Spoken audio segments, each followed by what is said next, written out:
வணக்கம் நண்பர்களே. தொடர்ந்து சில நாட்களாக பயணத்தில் இருந்தேன். அதனால் சில வீடியோக்களை உங்களோட பகிர முடியல. பல நிகழ்வுகள் அதுக்குள்ள நடந்திருக்கு. குறிப்பாக மிக மிக முக்கியமானது ஈரான் மேலே தொடுக்கப்பட்ட போர், அல்லது அமெரிக்கா மற்றும் இஸ்ரேல் போன்ற நாடுகள் ஈரான் மேல ஒரு போரை தொடுத்திருக்காங்க. அது ஈரான் இந்த 3 நாடுகளை மட்டுமல்லாம பல நாடுகளை பாதிப்புக்கு உள்ளாக்கியிருக்கு. அந்த ஏரியால இருக்க, அதாவது ரீஜன், லோக்கல் ரீஜன் சொல்லக்கூடிய அளவுல சவுதி அரேபியால இருந்து, கட்டார்ல இருந்து, ஜோர்டான், அதுக்கப்புறம் யுஏஇ, பஹ்ரைன், குவைத், ஈராக் போன்ற நாடுகள் எல்லாத்தையுமே இந்த போர்ல கொண்டு நிறுத்தியிருக்கு. அவங்களும் இதுல பங்கெடுக்க வேண்டிய ஒரு நிலைக்கு தள்ளப்பட்டுள்ளார்கள் அப்படிங்கிறத பல செய்திகள்லாம் நீங்க படிச்சிருப்பீங்க, பல செய்திகள் உங்களுக்கு தெரிஞ்சிருக்கும். இந்த வீடியோல நான் குறிப்பா எதை பத்தி பேச போறேன், உங்க கூட ஷேர் பண்ண போறேன்னா, இந்த மாதிரி வளைகுடா நாடுகள்ல இருந்து தான் எண்ணெய் வளம் மிக மிக அதிகமாக உள்ளது. பல நாடுகளுக்கு அதுலேருந்து ஏற்றுமதி ஆகிறது.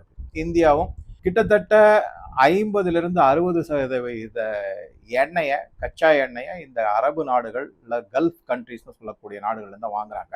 அதுல குறிப்பா பெர்ஷியன் கல்ஃப், அதுக்கப்புறம் இந்த ஸ்ட்ரெயிட் ஹார்மோஸ் அப்படிங்கிற இடத்துல இருந்து தான் பல விதமான எண்ணெய் டேங்கர்னு சொல்லக்கூடிய கப்பல்கள் போக்குவரத்து எல்லாமே இருக்கு. இது கிட்டத்தட்ட உலகத்தினுடைய 20%, அதாவது 1/5 எண்ணெய் இந்த ஸ்ட்ரெயிட் ஹார்மோஸ் வழியா தான் கப்பல்கள் மூலமாக பல நாடுகளுக்கும் போகுது. இதுல அந்த ஹார்மோஸ் ஸ்ட்ரெயிட் இப்ப மிக மிக முக்கியமானதாக இருக்கு. ஏன்னா நீங்க பாத்தீங்கன்னாக்கா பர்ஷியன் கல்ஃப்ல, இந்த பர்ஷியன் கல்ஃப் நேரம் அப்படி வச்சு பாத்தீங்கன்னாக்கா மேல ஈரான் இருக்கும், அதுக்கு கீழே இந்த நாடுகள் எல்லாமே இருக்கும். முதல்ல ஒமான், அதுக்கப்புறம் யுஏஇ, அதுக்கப்புறம் கட்டார், பஹ்ரைன், அதுக்கப்புறம் குவைத், ஈராக் வரைக்கும் வரும். அதுக்கு தாண்டி அதுக்கு பின்னாடி சவுதி அரேபியா இருக்கு. இது எல்லாமே உங்களுக்கு தெரிஞ்சதுதான். ஆக மொத்தம் இந்த ஹார்மோஸ் ஸ்ட்ரெயிட்டும் பர்ஷியன் கல்ஃபும் மிகப்பெரிய ஒரு பிரச்சனைக்கு உள்ளாக்கப்பட்டிருக்கு. அங்க போர் நடந்துகிட்டு இருக்கிறதுனால கப்பல் போக்குவரத்து தடைபட்டிருக்கு. இதனால எண்ணெய் விலை அதிகமாகும். அதனால இந்தியா பாதிப்படையும். இந்தியா மட்டுமல்ல, உலகத்துல பல நாடுகளுக்கும் இது மிகப்பெரிய பாதிப்பை அளிக்கக்கூடியது அப்படிங்கிறது எல்லா தகவலும் நமக்கு தெரியும். அதற்கு இந்தியா எந்தெந்த மாதிரியான நடவடிக்கைகளை எடுத்திருக்கு அப்படிங்கிறது தான் இந்த வீடியோல உங்க கூட நான் ஷேர் பண்ண போறேன். முக்கியமான தகவல், இதுல மிக மிக முக்கியமான தகவல்கள் இருக்கு. இதுல இப்ப இருக்கிற அரசு, அதாவது என்டிஏ அரசு, பாரத பிரதமர் மோடியின் கீழ் இயங்கி வரும் அரசும், அதே மாதிரி இதற்கு முன்னாடி 2014க்கு முன்னாடி 2004 இருந்து 2014 வரை காங்கிரஸ் ஆட்சியில் இருந்த யுபிஏ அரசு எந்தெந்த மாதிரி நடவடிக்கைகள்லாம் ஈடுபட்டு இருக்காங்க, அதனால என்னென்ன மாதிரி கேடுகள் விளைவித்து உள்ளன, என்னென்ன மாதிரி தாக்கங்கள் நடந்துள்ளது இந்தியாவிற்கு, அதை எப்படி இப்ப இருக்கிற அரசு நிவர்த்தி செஞ்சிருக்காங்க, இந்த பூரா தகவல்களையும் இந்த வீடியோல நம்ம பார்க்கலாம். முதல்ல என்ன அப்படின்னாக்க, எனர்ஜி செக்யூரிட்டி அப்படிங்கிறது, அது எரிபொருளுடைய பாதுகாப்பு இந்தியாவிற்கு எவ்வளவு மிக மிக முக்கியமானது அப்படிங்கிறது நம்ம எல்லாருக்குமே தெரியும். ஏன்னா கிட்டத்தட்ட 80-85% எரிபொருள், குறிப்பா இந்த கச்சா எண்ணெய் போன்ற பொருட்களை நம்ம வெளிநாட்டில இருந்து தான் வாங்குறோம். நம்ம கிட்ட இந்தியாவில் உள்நாட்டு உற்பத்தி என்பது ரொம்ப ரொம்ப சொற்பம். அதனால நம்ம அதை சார்ந்துதான் இருக்கும். 85% வரைக்கும் நம்ம இறக்குமதி செய்யறோம். இது ஒரு முக்கியமான பாயிண்ட், நம்ம எல்லாருக்கும் தெரிஞ்சதுதான். அடுத்த முக்கியமான பாயிண்ட் என்ன அப்படின்னு பாத்தீங்கன்னா, இத பல நாடுகள்ல இருந்து நம்ம வாங்கும்போது அதற்கான ராஜதந்திரங்களை நம்ம கையாளணும். அதாவது வெளி உறவு விவகாரத்துல இந்தியா மற்றும் பல நாடுகளுடைய வெளி உறவு விவகாரங்கள், அதனுடைய வெளி உறவுகளை எந்தெந்த மாதிரி முன்னெடுக்கணும், எப்படி அதை கொண்டு போய் சேர்க்கணும், அதுல இந்தியாவினுடைய எரிசக்தி பாதுகாப்பை எப்படி முதன்மையாக கொண்டு அதற்கான நடவடிக்கைகளை எடுக்கணும் அப்படிங்கிறது தான் மிக மிக முக்கியமான பாயிண்ட் இந்த இடத்துல. அதற்காக இந்த அரசு என்னென்னலாம் செஞ்சிருக்காங்க அப்படின்னு ஒரு பார்வை பார்த்தோம்னா, முதல் பாயிண்ட் என்ன அப்படின்னா, எந்த நாட்டினுடையுமே அணி சேராத நிலைமையில இந்தியா இருந்திருக்குங்கிறது எல்லாம் தெளிவா தெரியும். இதை பத்தின ஒரு தனி வீடியோவா எப்படிலாம் இந்தியா பல நாடுகளோடு தன்னுடைய உறவை வலுப்படுத்தியிருக்காங்க, அதை தவிர இந்த ராஜதந்திரம்னு சொல்லக்கூடிய ஸ்ட்ராட்டஜிக் டிப்ளமசியை எப்படி கொண்டு போயிருக்காங்க, இந்தியாவினுடைய ஸ்ட்ராட்டஜிக் அட்டானமியை எப்படி நிலைநாட்டியிருக்காங்க, அதாவது மூல உபாயம் சார்ந்த தற்சார்பு, நமது சுதந்திரம் எப்படி நிலைநாட்டப்பட்டுள்ளது அப்படிங்கிறதெல்லாம் தனியா பார்க்கலாம். இப்போ முக்கியமா நம்ம எதை பார்க்கிறோம் அப்படின்னா, பல நாடுகள்ல இருந்து நம்ம கச்சா எண்ணெய் வாங்குறோம். ஆனா இது 2014க்கு முன்னாடி எப்படி இருந்ததுன்னா, சில நாடுகள்ல இருந்து மட்டும்தான் வாங்கப்பட்டிருக்கு இந்த கச்சா எண்ணெய். இப்ப அதை விரிவாக்கி இருக்காங்க. அதாவது இதை வந்து ஹர்தீப் சிங் பூரி அவர்களுடைய ஸ்டேட்மெண்ட் அதன்படி பாத்தீங்கன்னா, முன்னாடி கிட்டத்தட்ட 26 நாடுகள்ல இருந்து வாங்கிக்கிட்டு இருந்த கச்சா எண்ணெயை இன்னைக்கு 40 நாடுகள்ல இருந்து இந்தியா வாங்குது. ஒரு சின்ன உதாரணம் சொல்லணும்னா, கயானா நாட்டுக்கு வந்து பாரத பிரதமர் போயிட்டு வந்தா, அந்த நாட்டினுடைய உயரிய விருதெல்லாம் கொடுத்தாங்க. அப்ப எல்லாருமே என்ன கிண்டல் அடிச்சாங்கன்னா, இவர் சும்மா ஊரை சுத்திக்கிட்டு இருக்காருன்னு. ஆனா கயானா நாட்டினோடு பல விதமான எண்ணெய் சார்ந்த ஒப்பந்தங்கள் போடப்பட்டு கிட்டத்தட்ட ஒரு 5 லட்சம் பீப்பாய் பேரல்னு சொல்லக்கூடிய அளவுக்கு நாள்தோறும் அங்கிருந்து நம்ம இந்தியா வாங்குவதற்கான ஏற்பாடுகள்லாம் செஞ்சுட்டு வந்திருந்தாரு மோடி அவர்கள். அந்த ஒப்பந்தங்கள்லாம் போடப்பட்டன. அது இப்ப நடைமுறைக்கும் வர ஆரம்பிச்சிடும். முக்கியமான பாயிண்ட். இது ஒரு உதாரணம் தான்.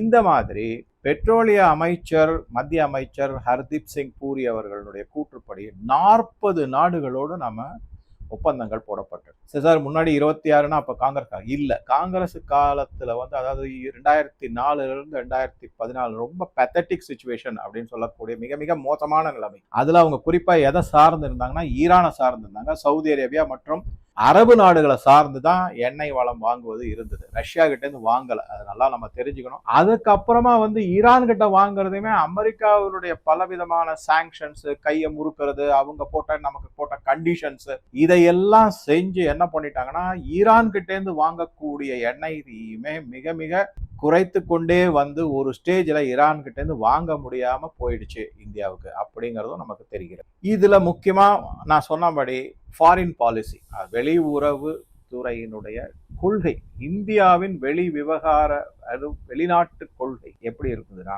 இந்தியாவின் நலம் சார்ந்தது. அடுத்த நாடு நம்மளை கையை முறுக்கிற மாதிரியோ, நமக்கு ஆர்டர் போட்டு அவங்க என்ன சொல்றாங்களோ அதை செய்யும்படியோ கிடையாது அப்படிங்கிறதா முக்கியமான செய்தி. இது அந்த மாதிரி தான் நம்மளுடைய வெளியுறவுத்துறை கொள்கையை இப்ப இருக்கிற என்டிஏ அரசும் பாரத பிரதமர் மோடி அவர்களும் தலையாய கொள்கையாக வச்சிருக்காங்க அப்படிங்கிறத பார்க்கணும்.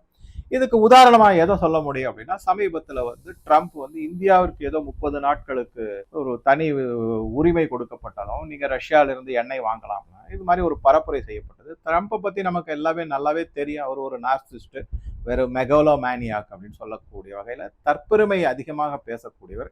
என்னாலதான் வந்து இந்தியாவுக்கு நான் பர்மிஷன் கொடுத்தேன், அதனாலதான் இந்தியாவுக்கு வந்து ரஷ்யா எண்ணெயை வாங்கறதுக்கான அனுமதியை நான் கொடுத்துருக்கேன் அப்படின்னா அது எல்லாமே பொய் அப்படிங்கிறத அவருடைய நாட்டினுடைய எரிசக்தி செக்ரட்டரின்னு சொல்லக்கூடிய அவரே வந்து தன்னுடைய எக்ஸ் தளத்துல சொல்லியிருக்காரு. என்னன்னா, உலகத்துல வந்து எண்ணெயினுடைய விலைய வாலட்டாலிட்டி, அதாவது ஒரு மேல கீழே ரொம்ப அதிகமாக விலை ஏறிடக்கூடாது அப்படிங்கிறதுக்காக ஒரு பேலன்சிங் பவராக இந்தியாவை ரஷ்யாவினுடைய எண்ணெயை வாங்குறது மட்டுமல்லாம அதை சுத்திகரிச்சு அதை வந்து யூரோப் போன்ற நாடுகளுக்கு, யூரோப்ல இருக்கக்கூடிய பல நாடுகளுக்கும் ஏற்றுமதி செய்வதற்கு இந்தியாவை உதவி கேட்டிருக்கோம் அப்படிங்கிற மாதிரிதான் அது வந்திருக்கு. அதை இங்க இருக்கிறவங்க வழக்கம் போல ட்ரம்ப் எது சொன்னாலுமே அதை வேத வாக்கா எடுத்துக்கிட்டு அதை வந்து ஒரு அரசியலாக்கி அதை மக்கள் மத்தியில ஒரு தவறான பரப்புரையை செய்து மக்களை குழப்புவதுதான் எதிர்கட்சிகளுடைய. அதில் குறிப்பா இதுல வந்து ராகுல் காந்தி இதை பத்தி நிறைய பேசியிருக்காரு. அதை பத்தி நம்ம பார்த்துருக்கோம்.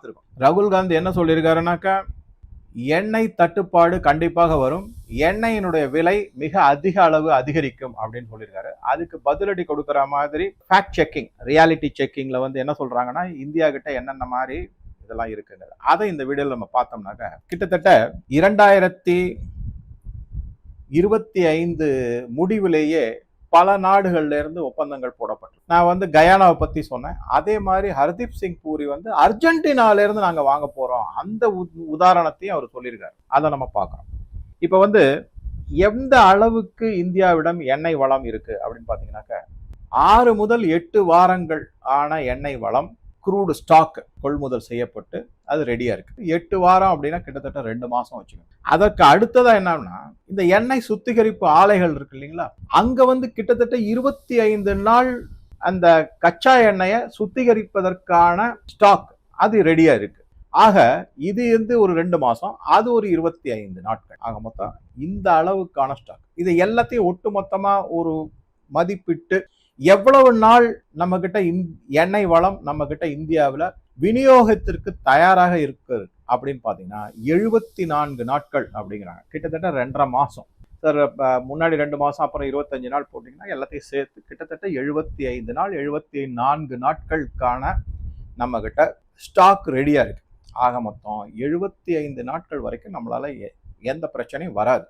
அப்ப 75வது நாட்களுக்கு அப்புறம் ஏதாவது பிரச்சனை வரும்னா அதற்கான பல முன்னெடுப்புகளை செஞ்சிருக்காங்க அப்படிங்கிறத நம்ம பார்க்கணும். இது எப்படி செஞ்சிருக்காங்க அப்படின்னா, கடந்த 10 ஆண்டுகள்ல பலவிதமான நடவடிக்கைகளை இந்த அரசு செஞ்சிருக்கு. அதுல குறிப்பா ஒரு முக்கியமான விஷயத்தை நம்ம பார்க்கலாம். என்ன மாதிரி விஷயம் அப்படின்னு பாத்தீங்கன்னா, கிட்டத்தட்ட ஈராக்ல இருந்து எடுத்துக்கங்க ஒரு உதாரணத்துக்கு. 9,93,000 பேரல் ஒரு நாளைக்கு நம்ம வந்து வாங்குறோம். பிபிடி அப்படின்னு சொல்லுவாங்க, பேரல் பர் டே அப்படின்னு. அதை வந்து ஈராக்ல இருந்து நம்ம வாங்குறோம். இதுக்கு முன்னாடி ஈராக்கு மேல அமெரிக்கா புஷ் காலத்துல தாக்குதல்கள் நடத்துறாங்க.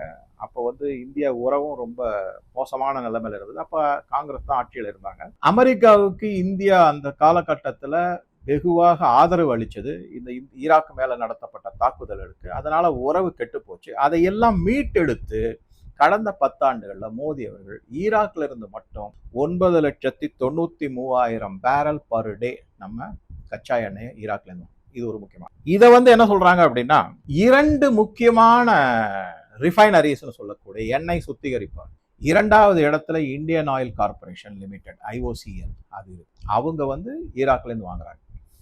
3வது இடத்துல இந்த அளவு எண்ணெயை வாங்குறது யாரு அப்படின்னு பாத்தீங்கன்னா ரிலையன்ஸ் இண்டஸ்ட்ரீஸ். இது வந்து குஜராத்ல இருக்கிற ஜாம்நகர்ல அவங்க இந்த 3வது இடத்துல ஈராக்ல இருந்து வாங்குறாங்க. இதையெல்லாம் பேக்ரவுண்ட் எல்லாம் வச்சுதான் ஸ்டாண்டர்ட் அண்ட் புவர் அப்படின்னு சொல்லக்கூடிய ஒரு அமெரிக்க மதிப்பீட்டு நிறுவனம் ஒன்று அவங்க என்ன சொல்லியிருக்காங்க அப்படின்னு பாத்தீங்கன்னா, 2026ல ஒரு நாளைக்கு 57 லட்சம் பேரல் இந்தியாவால சுத்திகரிப்பு செய்ய முடியும் அப்படின்னு ஒரு மதிப்பீட கொடுத்திருக்காங்க.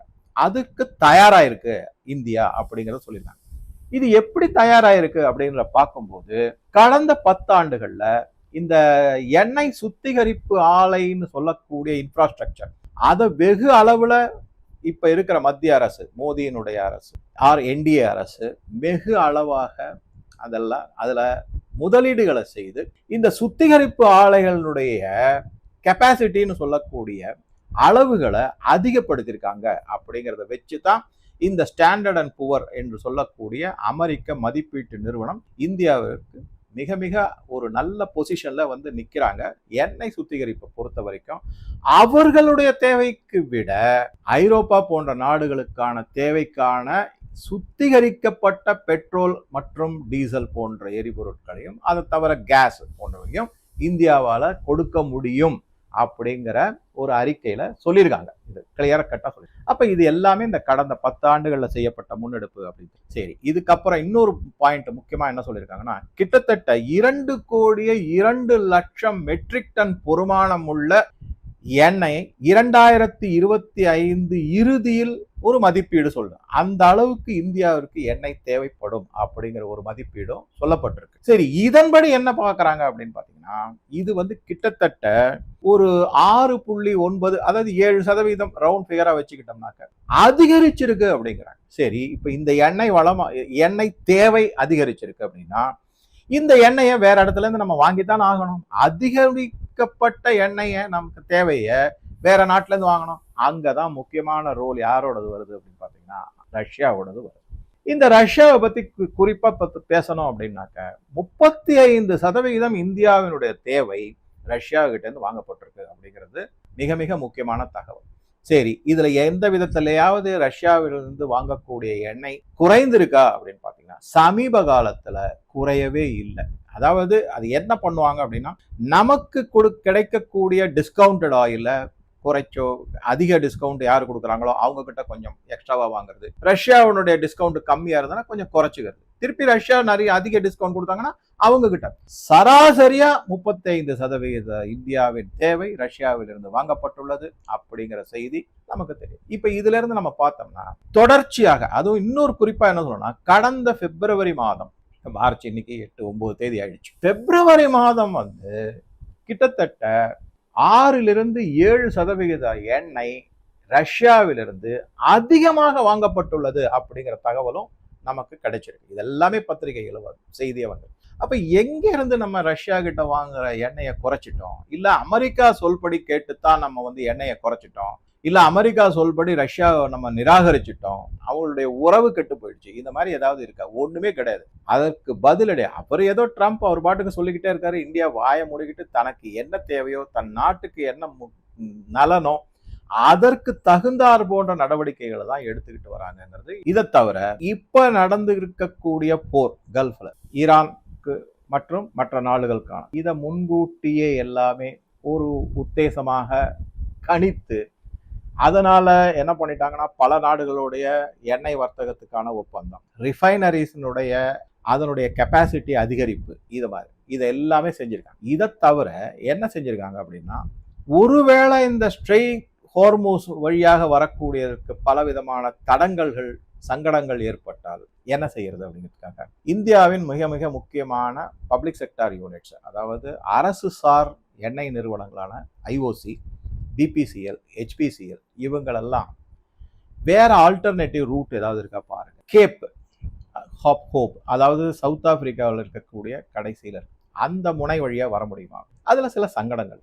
என்ன மாதிரி சங்கடங்கள்னா, இப்ப அரபு நாடுகள்ல இருந்து வந்துச்சுன்னா பர்ஷியன் கல்ஃப் வழியா நேரா அரேபியன் சீல இருந்து இந்தியாவுக்கு வந்து, அதுவும் குறிப்பா உங்களுக்கு வந்து ஜாம்நகர் ரிஃபைனரி பக்கத்திலேயே இருக்கு. அது தவிர மேங்களூர் ரிஃபைனரி இருக்கு கர்நாடகாவில். ஸோ இங்கெல்லாம் ரொம்ப ஈஸியாக வந்துடும். இதற்கு எடுத்துக்கக்கூடிய நாட்கள் எவ்வளவுனா 6-7 நாள்ல கப்பல்ல வந்துடும். ஆனா இப்ப அந்த சவுத் ஆப்பிரிக்கா வழியா சுத்திக்கிட்டு வரணும் அப்படின்னும் போது அது கிட்டத்தட்ட 25 நாள் இருந்து 28 நாட்கள் வரைக்கும் ஆகிறது. காலதாமதம் தான் ஆகிறதே தவிர தட்டுப்பாடு கிடையாது அப்படிங்கிற முக்கியமான சார். இந்த காலதாமதம் மட்டுமல்லாம இது லாங்கர் ரூட்டு, வழித்தடங்கள் மிக நீளமானது, அதற்கான செலவுகள் அதிகமான ஓரளவுக்கு ஆகத்தான் ஆகும், இல்லைன்னு சொல்லவே இல்லை. ஆனா என்ன, தட்டுப்பாடு இல்லாம இருக்கிறது தான் முக்கியமே தவிர கொஞ்சம் செலவு அதிகமான படம். நம்மளே என்ன பண்றோம், ஏதோ ஒரு காய்கறிக்கு போறோம், திடீர்னு என்ன ஆகும்னா வெஜிடபிளோ இதுவோ இல்லை, திடீர்னு ஒரு விலை மேல போகும் கீழே போகும். அந்த அதிக விலை இருக்கும்போது தட்டுப்பாடு வராம பொருள் கிடைக்கிறது அப்படிங்கிறது சரி சார் பரவாயில்ல, ஒரு 10 ரூபா அதிகம் கொடுத்தாலும் வாங்கிடலாம். இப்ப அந்த மாதிரி ஒரு சிச்சுவேஷன்ல இருந்தாலும் மத்திய அரசு, ராகுல் காந்தி சொன்னார் இல்லையா, எண்ணெய் தட்டுப்பாடு வரும் அதனால விலைவாசி ஏறும், அதுக்கு பதிலடி கொடுக்குற மாதிரி எக்காரணத்தை கொண்டும் இப்ப இருக்கிற சூழ்நிலையில பெட்ரோலோ டீசலோ கெரசினோ இதனுடைய விலையில் எந்த விதமான மாற்றமும் இருக்காது அப்படின்னு அறிவிச்சிருக்காங்க. உடனே இங்க ஒரு சின்ன கேள்வி வருது, சார் இப்ப சமீபத்துல எரிவாயு LPG liquefied petroleum gas cylinder ஒரு சிலிண்டருக்கு 60 ரூபாய் ஏற்றிருக்காங்களே, அது வந்து தட்டுப்பாடு இல்லாம இருக்கணும், செலவுகள் அதிகமாகிறதுங்கிறதுக்காக ஏற்படுத்தும். எப்ப இந்த போர் ஆரம்பித்ததோ அது 28ஆம் தேதி பிப்ரவரி அன்னைக்கு ஆரம்பிச்சது. முதல்ல அமெரிக்கா தாக்குதலை ஆரம்பித்து வச்சாங்க. உடனே 1ஆம் தேதி 2ஆம் தேதி அன்றே கேபினட் கமிட்டி ஆன் செக்யூரிட்டி கூட்டம் நடத்தப்பட்டது. பிரதமர் மோடி, அஜித் தோவல், NSA, ஜெய்சங்கர் வெளியுறவுத்துறை அமைச்சர், பாதுகாப்பு அமைச்சர் ராஜ்நாத் சிங், ஃபைனான்ஸ் மினிஸ்டர் நிர்மலா சீதாராமன் இவங்கெல்லாம் கேபினட் கமிட்டி ஆன் செக்யூரிட்டியில கூடினாங்க. அதுல மிக மிக முக்கியமானதா என்ன ஒரு இது எடுத்தாங்க அப்படின்னா, நிலைப்பாடு எடுத்தாங்கன்னா 93 லட்சம் இந்தியர்கள் இந்த அரபு நாடுகளின் கல்ஃப் கண்ட்ரிஸ் சொல்ல வளைகுடா நாடுகள்லையும் வாழறாங்க. பலவிதமான வேலைகள் மற்றும் தொழில்கள் வியாபாரங்கள்ல ஈடுபட்டிருக்காங்க. அவர்களுடைய பாதுகாப்பு மிக முக்கியம் அப்படின்னு சொல்லிட்டு இந்தியா அதற்கான நடவடிக்கைகள்ல ஈடுபட்டது. ஜெய்சங்கர் பலரோட தொலைபேசியில தொடர்பு கொண்டு பேச்சுவார்த்தை நடத்தினாரு. அதே மாதிரி மோடி அவர்கள் நேரடியாக ஈரானோட கான்டாக்ட் பேசியிருக்காரு, அதை தவிர இஸ்ரேலோட பேசியிருக்காரு. இதெல்லாம் நடவடிக்கைகள்லாம் நடந்திருக்கு. அதற்கு ஏற்ற மாதிரிதான் ஈரான்ல இருந்து இந்தியர்கள் திரும்பி அழைத்து வரப்பட்டார்கள். இது பல முறை இந்தியா இந்தியர்களை வெளிநாட்டுல, அதுவும் குறிப்பா போர் சூழல்ல இருக்கக்கூடிய இந்தியர்கள், மாட்டிக்கொண்ட சூழல்ல இருக்கக்கூடிய இந்தியர்களை பாதுகாப்பா இந்தியாவிற்கு கொண்டு வந்து சேர்த்திருக்காங்க. ஆனா அவங்களுக்கு எந்த விதமான நன்றி விசுவாசமும் கிடையாது. குறிப்பா தமிழ்நாட்டுல பாத்தீங்கன்னா அந்த மாதிரி திரும்பி வந்தவங்க எல்லாருமே இங்க இருக்கிற தமிழக முதல்வரை பாராட்டி பேசி அது மேல ஸ்டிக்கர் ஓட்டிட்டாங்க. ஏதோ இவர் இந்த பிங்க் கலர் பஸ் அனுப்பி அங்க இருந்து அவங்கள கூட்டிட்டு வந்த மாதிரி இங்க டிராமா போட்டுக்கிட்டு இருக்காங்க. அது ஒரு பக்கம் நடந்துகிட்டு இருந்தாலும் இப்பவும் ஈரான்ல இருந்து மக்கள் திருப்பி அழைத்து வரப்பட்டுள்ளார்கள் அப்படின்னா, அதுல கூட ஒரு சின்ன வீடியோ ஒன்று பார்த்தேன். மும்பையில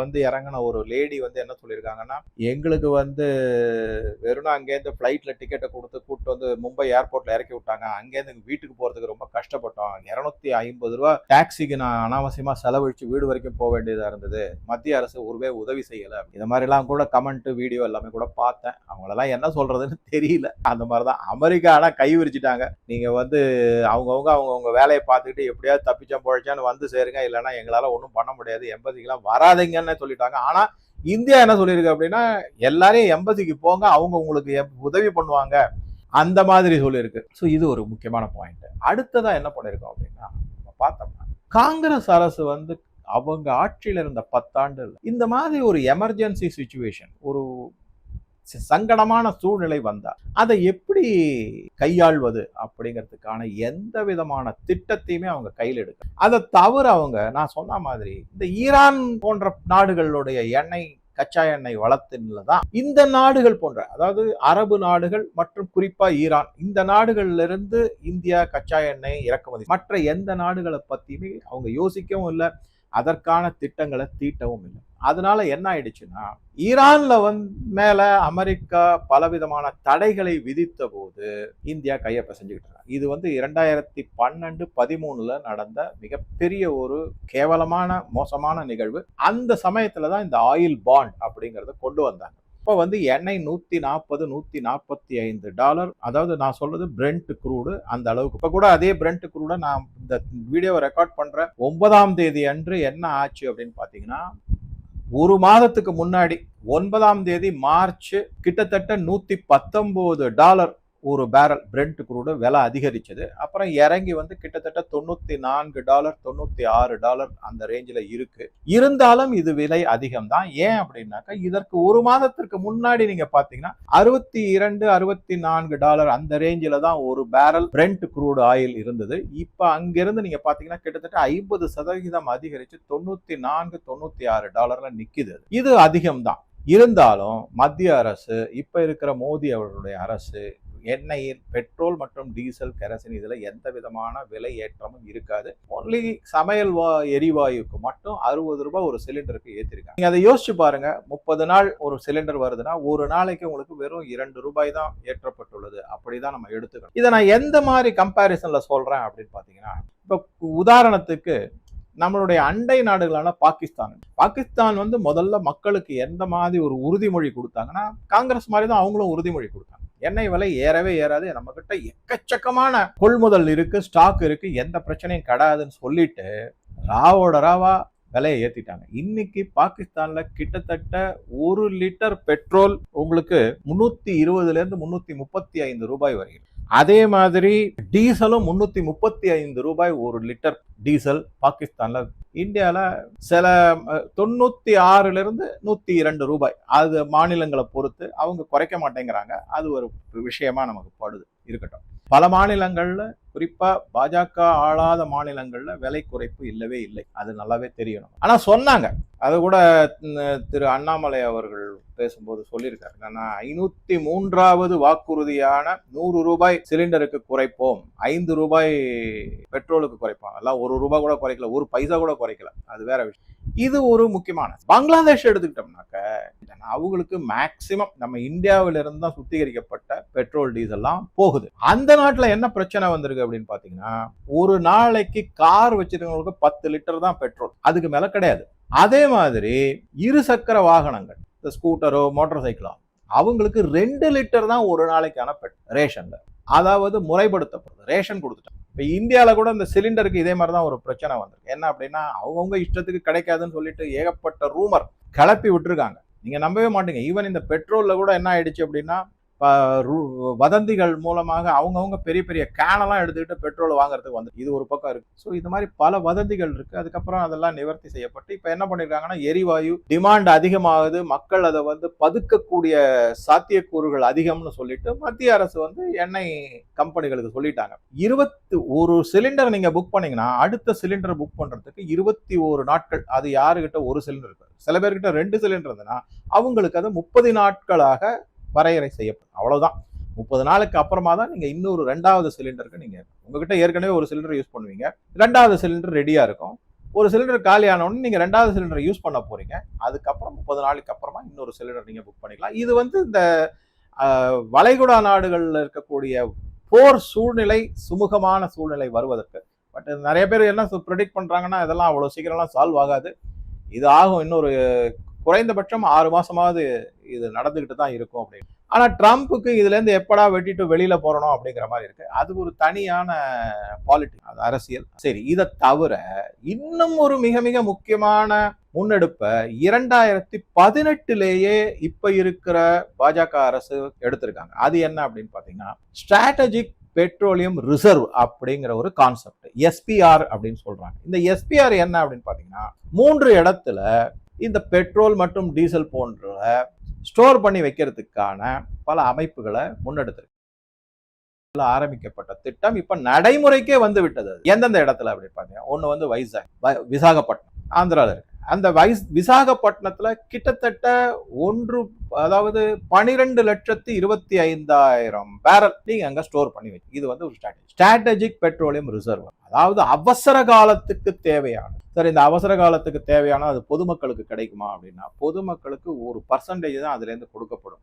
மெஜாரிட்டி கிட்டத்தட்ட 75-80% அதை எதுக்கு உபயோகப்படுத்துவாங்கன்னா, இந்தியாவின் பாதுகாப்பு கருதி ராணுவம், விமானப்படை, கடற்படை அவங்களுக்குனுடைய தேவைக்காகத்தான் இது மெயினா அதை செஞ்சிருக்காங்க அப்படிங்கிறத நம்ம பார்க்கறோம். ஸோ வைசாக் ஆக மொத்தம் நேவல், அங்க வந்து உங்களுக்கு இது இருக்கு, பேஸ் இருக்கு, அதற்கான அதை விசாகப்பட்டினத்தை எடுத்திருக்காங்க.